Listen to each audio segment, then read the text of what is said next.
what does healthy living really look like? What does a healthy lifestyle change actually look like? You know, we talk about sustainability a lot in our program.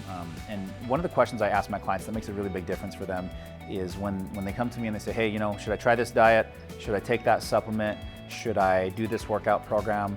I always ask them the question, can you do that for the rest of your life? And when I ask that question, a lot of people, they're like, oh, well, wait a sec. Yeah, that doesn't feel very sustainable for me. That doesn't feel very possible for me. So say, okay, let's dial it back a little bit.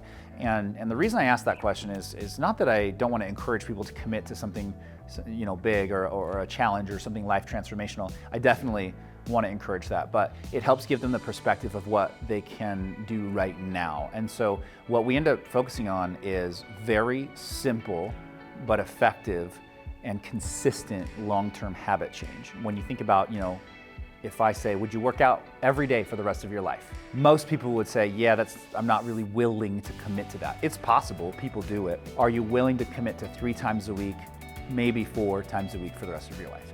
That seems a lot more reasonable. Now later that goal may change, but we just want to focus on going deeper with those habits. So a lot of our program is, let's just focus on drinking more water this week. Let's just roll with that for a few weeks. Let's just try to eat 75% of our diet from food that looks the way it looks in nature. And we just take these individualized habits and we just have them focus on one thing for a long period of time until it becomes habit, and then we introduce another thing. Rather than just throwing them into a really intense program, a really rigid nutrition structure, things that aren't long-term sustainable, is we guide them step by step into making a permanent change with a particular habit and only giving them that one thing to focus on until they feel very confident in it. This is another thing I talk about a lot in our program and in our coaching calls with clients, is the confidence competency cycle.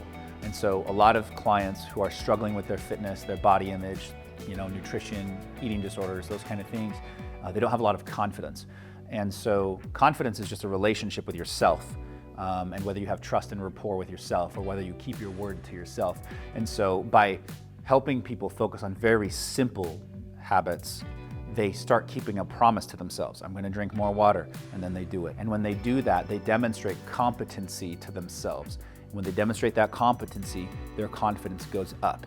When your confidence goes up, you're willing to take on more challenging competencies. And it's this positive upward spiraling cycle. And that's one of the main philosophical components of our program that I think really separates us from a lot of other, facilities in our approach.